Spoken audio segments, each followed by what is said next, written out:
sobre como encontrar Jesus no Antigo Testamento, como toda a história da Bíblia aponta para Cristo. E hoje a gente vai caminhar mais um capítulo, Hebreus capítulo 11, verso 17. A gente vai ler o 17 e o 19, depois a gente vai ler alguns outros textos também.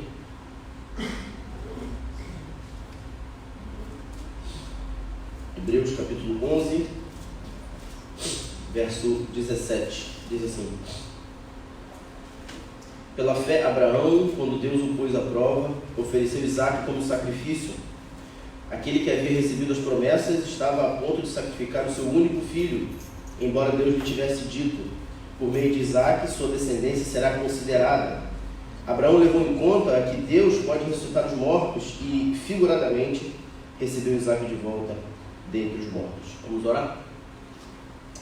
Nós oramos a Ti, ó Pai, mais uma vez, pedimos que Tua palavra seja pregada, que sejamos aqui ensinados, edificados, exortados, que o Senhor possa preencher o nosso coração com a Tua palavra, edificando-nos, ó Pai, nessa manhã, alimentando a Tua igreja. Pedimos, ó Pai, que o Senhor perdoe as nossas falhas, os nossos pecados, que a nossa mente, então, esteja aqui cativa ao Senhor nesse momento para ouvirmos a Tua voz, ó Pai. Fala conosco em nome de Jesus. Amém. Vindo de uma gripezinha essa semana, que só já pedindo perdão se eu tossir, se eu fungar demais, já está me perdoado, já está me perdoando. Semana passada a gente falou sobre Abraão, aquele que foi conhecido como pai da fé, aquele que obedeceu ao chamado de Deus para ir para um lugar que ele não conhecia. Ele apenas creu, em quem o chamou, ele apenas creu em Deus e na sua promessa. Então ele foi, promessa de que da sua descendência viria uma grande nação, e dessa nação o Salvador.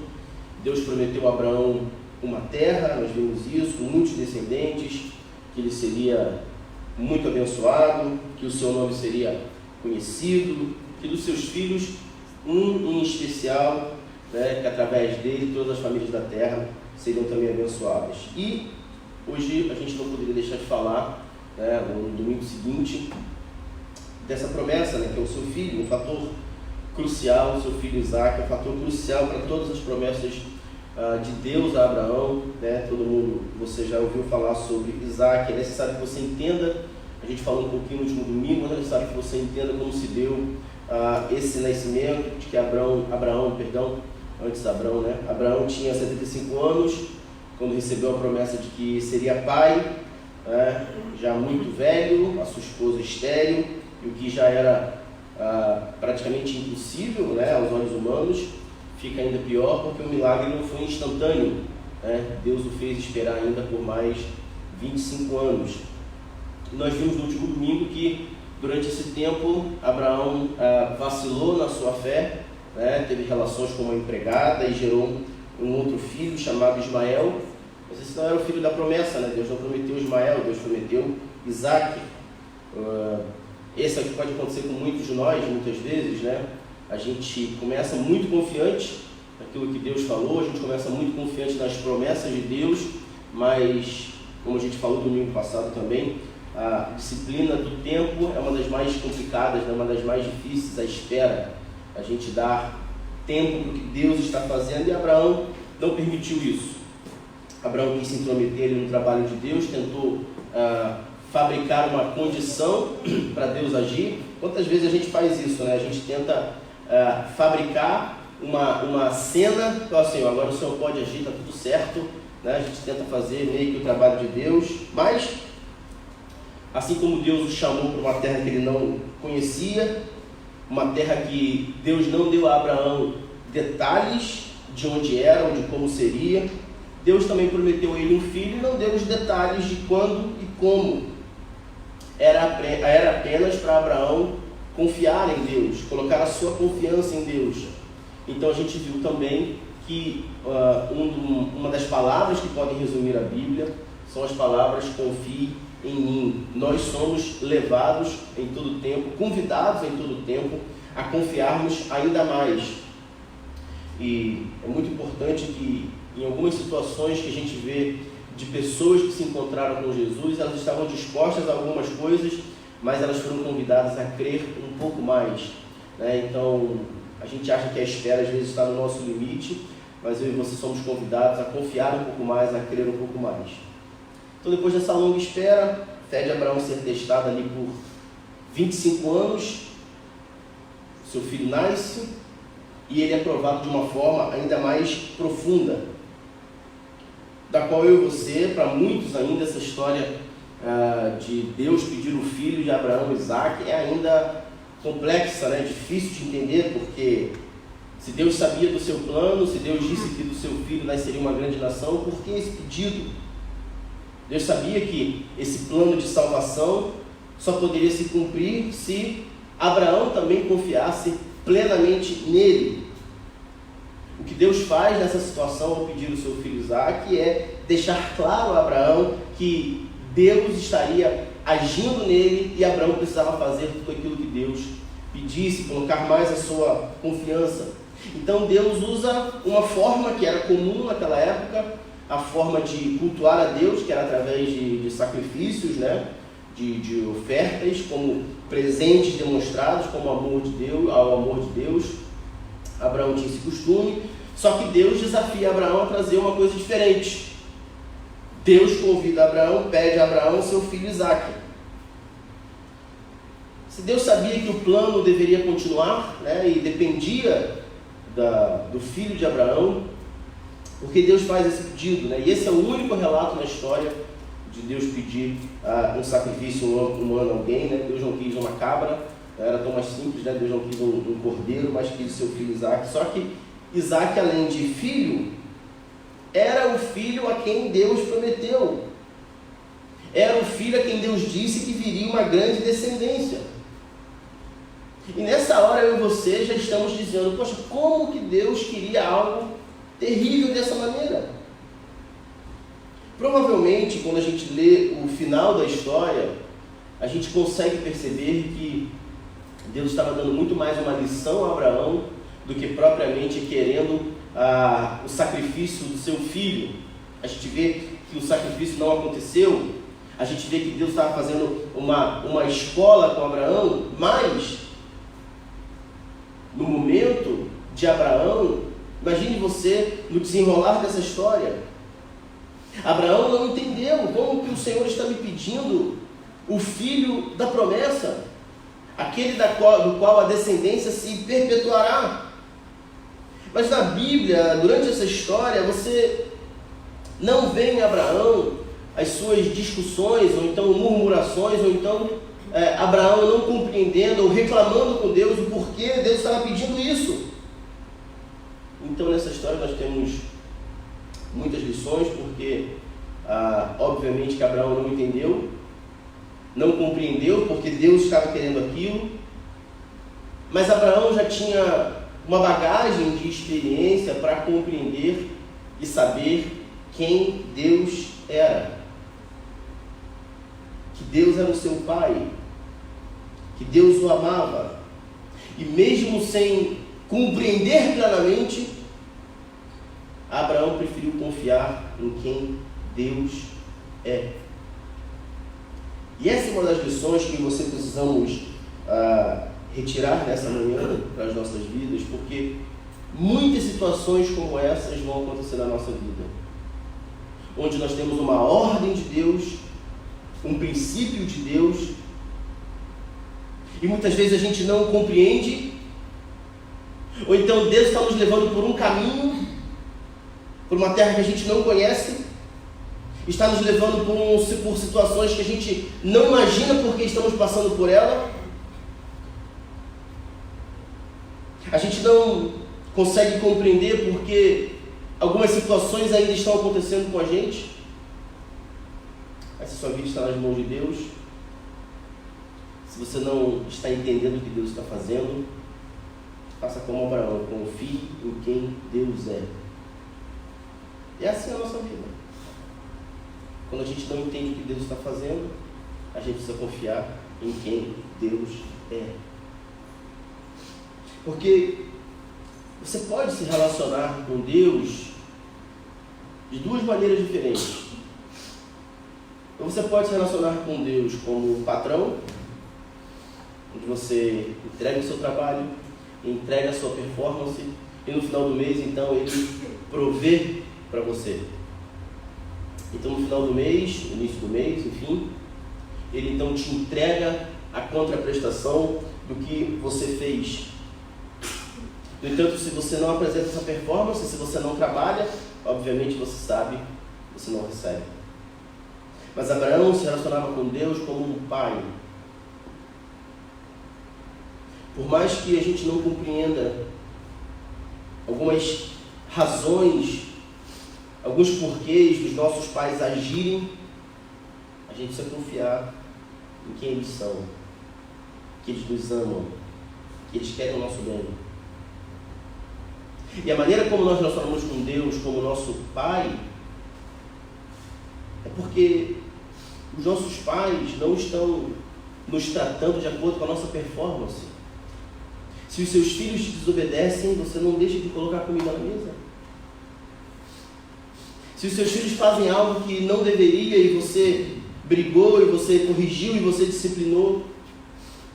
Se no dia seguinte, por exemplo, eles estiverem sem um agasalho para o frio, você vai fazer tudo possível para agasalhá-los. Você vai fazer tudo possível para que haja alimento, haja provisão. Portanto, nós precisamos pensar de que maneira nós nos relacionamos com Deus, como um patrão ou como um pai. Portanto, se você não está entendendo o que Deus está fazendo, confie em quem Deus é. Abraão já conhecia, confiava em Deus, já tinha vivido experiências profundas com Deus, onde a sua fé havia sido testada. E Abraão já tinha aprendido uma lição, de que quando conhecemos e confiamos em Deus, nós podemos seguir firme. Quando conhecemos e confiamos em Deus, nós não precisamos saber de todas as respostas, porque sabemos que ao final os detalhes vão se encaixar. Então Abraão chama seu filho Isaque para subir o monte do sacrifício. Saul, perdão, olhei para, acho que eu vi Saul aqui, acabei falando Saul não, Abraão. Abraão não sabia o que aconteceria no final. Tem nem Saul nessa história? Será que tem um filho aqui? Um filho de Abraão chamava Saul. Abraão, obviamente, não sabia o meio da história, não sabia o que aconteceria durante essa subida para o monte. Mas, sem dúvida, Abraão estava confiante do final da história. Então, veja, Deus permitiu que Abraão subisse o monte. Deus permitiu que ele partisse dessa viagem juntamente com seu filho, 2 dos seus empregados, e tudo acontecendo. Deus podia ter parado no meio da viagem. Não, eu só queria saber se você ia mesmo. Pode voltar daí. Podia ser, arrumaram as malas, né? Botamos o pé fora de casa, e Deus podia falar, é só isso. Não é isso não precisa mais ir não, era só isso. Mas não. Bagagem arrumada, os empregados foram, a viagem começa. Após 3 dias de viagem, imagina, que andava na cabeça, próximo ao local do sacrifício, Abraão pede que os 2 empregados fiquem por ali e ele avançaria somente com Isaque. Imagine que dificuldade. Se você puder abrir lá comigo no texto, Gênesis capítulo 22, no verso 1.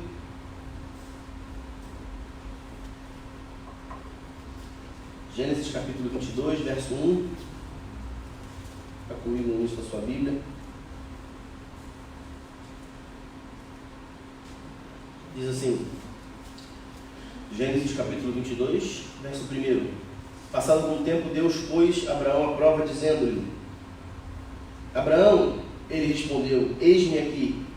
Então disse Deus: tome seu filho, seu único filho Isaque, a quem você ama, e vá para a região de Moriá. sacrifique-o ali como holocausto num dos montes que eu lhe indicarei. E veja que o intervalo entre o que Deus fala e a saída de Abraão não tem uma mas peraí, Senhor, é isso? Ou está sem internet? Ou o que está? Não chegou completa a mensagem? Era isso mesmo? Você não tem esse registro. No verso 3 diz: na manhã seguinte, Abraão se levantou-se e preparou seu jumento, levou consigo 2 de seus servos e Isaque, seu filho. Depois de cortar a lenha para o holocausto, partiu em direção ao lugar que Deus lhe havia indicado. No terceiro dia de viagem, Abraão olhou e viu o lugar ao longe. Disse-lhe a seus servos: fiquem aqui com o jumento enquanto eu e o rapaz vamos até lá, depois de adorar. Interessante essa última palavra que ele diz aqui. Ele diz: depois de adorar, voltaremos. Eu acho que tenho para mim que Abraão estava consciente do final. Ele poderia dizer aqui: eu voltarei. Ele diz: voltaremos. Ele sabia que voltaria com seu filho. Abraão cria que Deus iria fazer algo. Abraão cria que cria em Deus de forma suficiente para saber que Deus tinha inclusive poder para ressuscitar Isaque. É o que nós lemos lá em Hebreus, lá no verso 19. Porque veja, Deus havia feito uma promessa a Abraão que envolvia o seu filho Isaque. E sabia que Isaque e a sua descendência deveriam ter filhos para que isso se cumprisse. Isaque estava novo demais para morrer. Mas mesmo assim, Abraão cumpriu o que Deus pedia. Interessante é que a certeza de uma promessa, a certeza de que Isaque não poderia morrer, ou então até o desejo pessoal de Abraão para que Isaque não morresse, não fez com que Abraão desobedecesse a Deus. E uma das maiores causas da nossa desobediência a Deus é quando os nossos desejos pessoais entram em jogo. Abraão não permitiu isso. Ele poderia pensar que Deus estava louco. Senhor, mas o Senhor me prometeu uma descendência a partir de Isaque. Agora o Senhor quer que eu o mate? De jeito nenhum.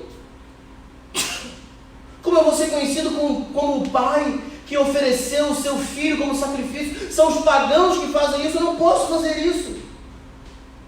Mas veja, Abraão obedeceu. Ele não foi condicionado pelas circunstâncias. Um dos grandes problemas que nós enfrentamos é quando as circunstâncias moldam o nosso compromisso com Deus. Então, dependendo da circunstância, eu estou fiel a Deus. Dependendo da circunstância, se ela me desagrada, se há um jeitinho ilegal ou que não deve ser feito para me satisfazer, então eu vou atrás desse jeitinho e deixo de lado a promessa de Deus que me sustentaria, que me guardaria. O que anda guiando, irmãos, as nossas atitudes? Será a palavra? Será a promessa de Deus ou são as circunstâncias? Não foi condicionado pela circunstância. Abraão foi guiado pela promessa de que Deus tinha um final para a sua história, e aquele não era o final. Interessante quando nós olhamos essas histórias, é como olhamos o que de fato é a fé. De que a fé não é esse pensamento positivo, de que Deus vai realizar exatamente aquilo que você quer, aquilo que você deseja. Mas a fé para nós que é uma obediência incondicional a Deus, independente daquilo que eu quero. Um dos males que assola as igrejas ou o compromisso cristão é de que Deus tem compromisso com a nossa satisfação.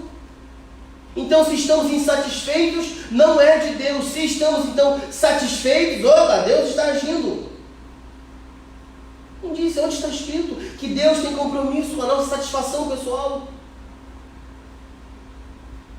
Mas uma obediência incondicional a Deus, independente daquilo que quero.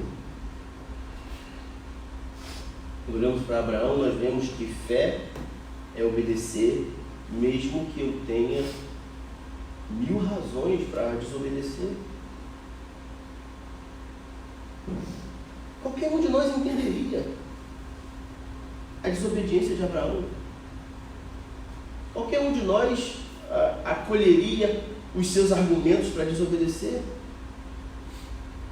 Mas Abraão obedeceu porque sabia que a promessa de Deus para a vida dele, a promessa de Deus baseada na sua vida, não estava de acordo com seus sonhos pessoais. E a gente acredita que nós seremos alcançados ou abençoados quando as coisas que nós queremos são realizadas. E Abraão entendeu que ele só poderia ser então abençoado quando ele fosse parte do plano que Deus estava executando. Porque a grande maioria dos cristãos, quando ora, eles pegam os seus planos e entregam para Deus e dizem: olha, Senhor, age, cumpre. Quando a gente faz isso, a gente está se tornando o dono da nossa história. A gente está escrevendo a nossa história e quer o aval de Deus. Não somos nós que estamos escrevendo a nossa história. Não somos nós que estamos controlando a nossa história. Nós precisamos orar para que o nosso coração se submeta aos planos que Deus tem. Abraão obedeceu. Sabia que só seria abençoado se fizesse parte do plano que Deus estava executando. De fato, isso então se aplica a nós. Quando Deus nos abençoa, Ele nos abençoa porque Ele tem um plano. E o plano da bênção de Deus na nossa vida nunca para na nossa vida. Deus te abençoa e faz de você então um canal para que outras pessoas sejam abençoadas, para que outras pessoas recebam o que você está recebendo. O cristão está sendo ensinado de que se ele tem sede, e então ele recebe um copo d'água e ele diz: eu fui abençoado, eu posso matar toda a minha sede. Mas no reino de Deus não é desse jeito. Você é abençoado quando daquele copo outras pessoas também podem beber.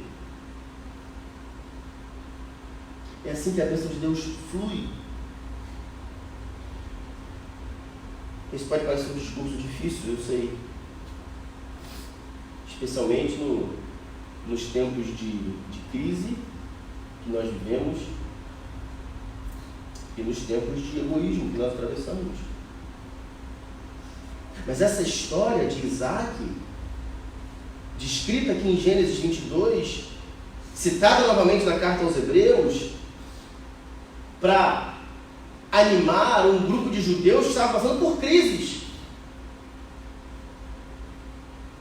problemas ao assumirem a sua fé, convertidos ao Evangelho, que estavam perdendo todas as suas coisas por assumir a sua fé. A carta aos Hebreus foi para animá-los. E veja, para esses receptores da carta aos Hebreus, após a sua conversão, as coisas estavam piorando.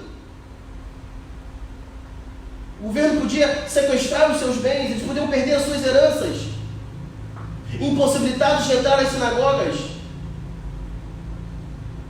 Um judeu poderia demitir um convertido ao Evangelho sem nenhuma cerimônia.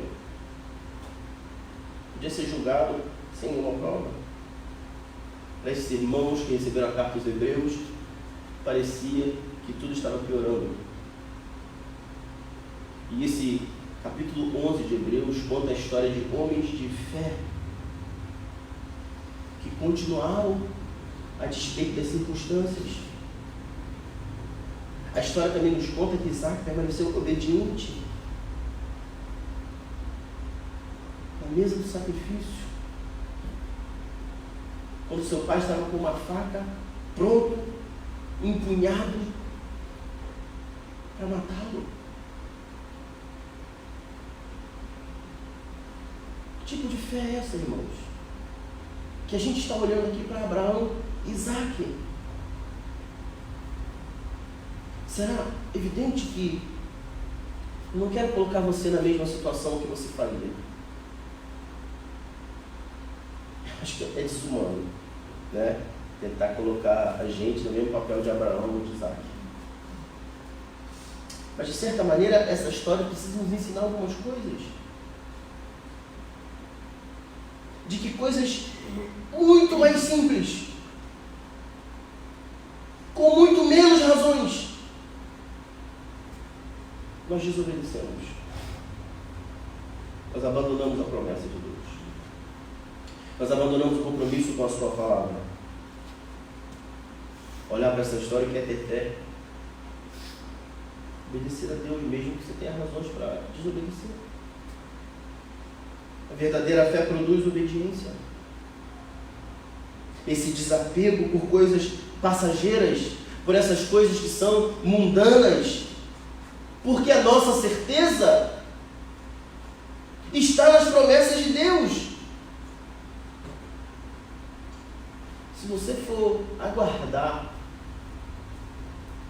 as boas notícias desse mundo, as boas circunstâncias à sua volta, a melhora de diversos fatores da sua vida, para que então você se torne obediente, sua confiança não está em Deus. Ao passo que dificilmente todas essas coisas vão acontecer em conjunto nesse mundo que nós vivemos. O que Deus nos promete?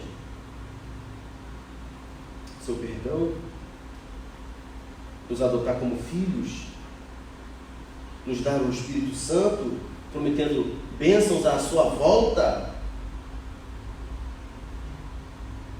a ressurreição, a vida eterna. Sabemos o final da história.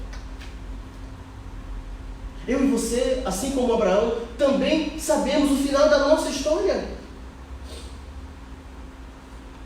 Mas a gente confunde. E a gente acha que o final da nossa história é o sossego político do país. A gente acha que o final da nossa história é a queda do dólar.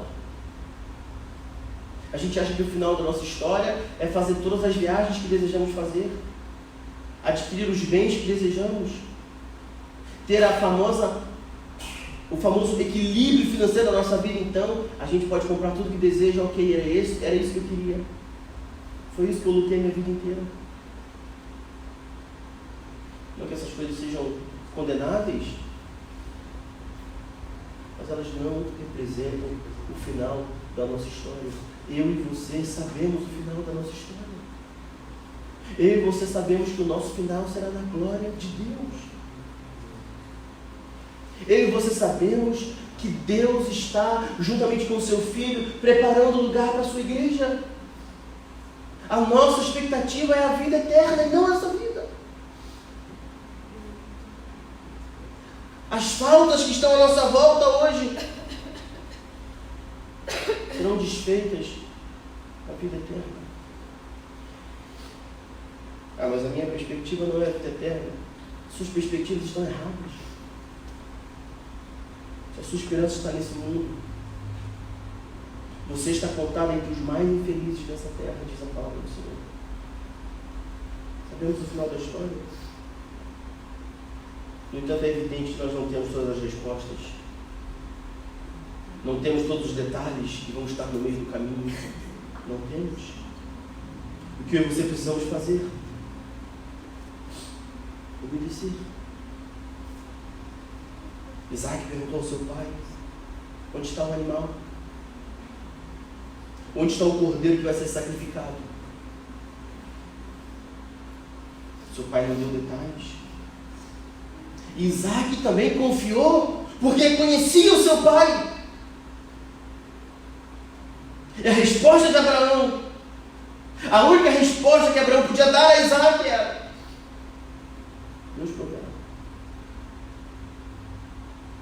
A resposta de Abraão revela em quem estava a sua fé. Porque no meio de algumas situações da nossa vida onde nos faltem as respostas, nos faltem os recursos, nos faltem as saídas, muito menos, a gente fica desesperado, murmura e desobedece a Deus. Abraão disse: Deus proverá. Assim são as dificuldades, os problemas, e a gente pensa muitas vezes que Deus nos abandonou. Então vacilamos na nossa fé, porque por muitas vezes nós estamos muito mais preocupados com aquilo que nós estamos vendo, com aquilo que é passageiro, do que com o que é eterno. A gente está muito mais preocupado com o meio da história, com o caminho que a gente está atravessando, do que propriamente com o final.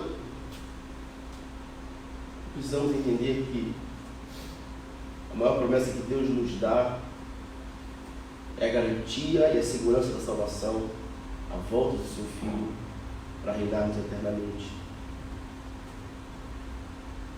Por isso que quando a gente desobedece a Deus no meio da história, quando a gente desobedece a Deus em meio a algumas situações, a gente está revelando nossa falta de fé, a nossa incredulidade. Deus nos diz como devemos viver a vida a partir da sua palavra. Existindo as tentações, inclusive a tentação de tentar viver uma vida diferente da qual Ele nos manda. A tentação de viver a nossa vida de maneira solitária.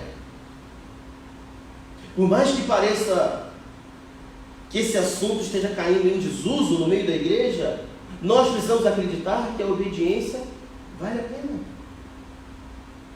E veja, às vezes a gente quer muitos detalhes. Às vezes a gente quer muitos detalhes do que Deus está fazendo. E a gente se esquece que nós temos uma certeza final com Cristo. A Bíblia nos orienta como devemos agir, seja no nosso trabalho, com a nossa família, vida conjugal, criação de filhos, dinheiro, vocação, igreja, etc. Mas para tudo isso nós precisaremos confiar em Deus. Nós não podemos permitir que os apelos desse mundo gritem mais alto do que a nossa certeza na palavra de Deus. O que Tim Keller sempre fala é que a gente estuda as Escrituras, mas não permite que elas nos estudem. A gente investiga as Escrituras, mas não permite que elas nos investiguem. Não permite que ela faça um exame. Nossa fé precisa ser desenvolvida na medida que conhecemos mais a Deus, na medida que nós nos relacionamos com Ele e confiamos mais nele. A palavra de Deus é a única maneira que nós temos para conhecê-lo ainda mais, não há outra forma. Se de fato esse não é um prazer seu, você precisa rever isso. Conhecer a palavra e estudá-la, e ao mesmo tempo ser examinado por ela, não simplesmente adquirir conhecimento ou acumular conhecimento, porque nós temos visto aqui nessa série de que a Bíblia não é esse livro de histórias separadas, de histórias desconexas. A história de Abraão e nem a história de Isaac apontavam para si mesmo. Quando olhamos para Isaac, nós podemos hoje, ao conhecer toda a Bíblia, podemos hoje dizer que há também um Isaac maior e verdadeiro, que também foi obediente até o fim. É impossível você olhar para a história de Abraão e Isaac e não perceber a história de Deus com seu filho Jesus. No entanto, enquanto Isaac subiu o monte, levando a madeira nas próprias costas de que ele seria sacrificado, e ele não foi. O Isaac verdadeiro também subiu um monte, carregando a madeira que seria o instrumento do seu sacrifício. Há um Isaac maior e verdadeiro. Isaac foi oferecido pelo seu pai no monte para ser sacrificado, não foi. Mas Deus tinha um Isaac verdadeiro, que também foi levado ao monte pelo seu pai e foi sacrificado por mim e por você. E é por causa desse Isaac melhor e verdadeiro que nós devemos obedecer. Esse Isaac maior e verdadeiro obedeceu o pai, subiu o monte, se sacrificou por nós. Por mais que a história pareça triste, sabemos que ao final ele ressuscitou. Jesus é esse autor, o autor e consumador da nossa fé. E a fé se dá em obedecer a Deus, baseando a confiança que temos nele. Queria que você voltasse lá no livro de Hebreus, no capítulo 11, agora no verso 13.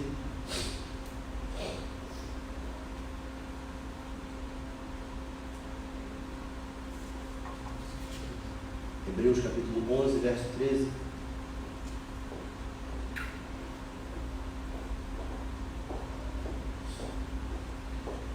Todos esses viveram pela fé e morreram sem receber o que tinha sido prometido. Viram-no de longe o saudaram, reconhecendo que eram estrangeiros e peregrinos na terra. Os que assim falam mostram que estão buscando uma pátria. Se estivessem pensando naquela de onde saíram, teriam oportunidade de voltar. Em vez disso, esperavam eles uma pátria melhor, isto é, a pátria celestial. Por essa razão, Deus não se envergonha de ser chamado Deus deles. Ele lhes preparou uma cidade. Você pode continuar obedecendo. Deus não se envergonhou de ser chamado Deus dessas pessoas. Obviamente, Abraão não viu o cumprimento de toda a promessa, nem Isaac. Mas eles morreram com essa certeza. O verdadeiro cristão não é exatamente aquele que experimenta tudo aquilo que deseja aqui nessa terra. É aquele que morre na certeza de que viverá tudo que Deus prometeu na eternidade. Enquanto ele vive aqui, então, ele segue obedecendo. Porque há um Isaac melhor, que foi sacrificado em nosso favor, que obedeceu até o fim, nos dando esse exemplo, nos convida também à obediência. Eu e você bem sabemos que os dias são maus, mas temos a promessa de que aqueles que esperam no Senhor terão suas forças renovadas. Vamos lá. Nós oramos a Ti, ó Pai, conscientes da Tua verdade, conscientes, ó Pai, do Teu chamado para sermos Seus discípulos, comprovando isso através da obediência. Obrigado por histórias como a de Abraão e Isaac, que nos inspiram a uma vida de fé. Obrigado, meu Pai, porque há um Isaac melhor e verdadeiro, que subiu ao monte. E para nossa alegria, foi sacrificado. Para nossa alegria, ao terceiro dia, ele ressurgiu. Que há um Isaac melhor e verdadeiro, Pai. Nós também somos convidados a continuar obedientes. Guarda as nossas vidas, ó Pai. Guarda-nos com confiança, porque sabemos o final. Sabemos que as nossas vidas estão guardadas no Senhor, independente do mal que aconteça à nossa volta. Guarda as nossas vidas, ó Pai. Em nome de Jesus.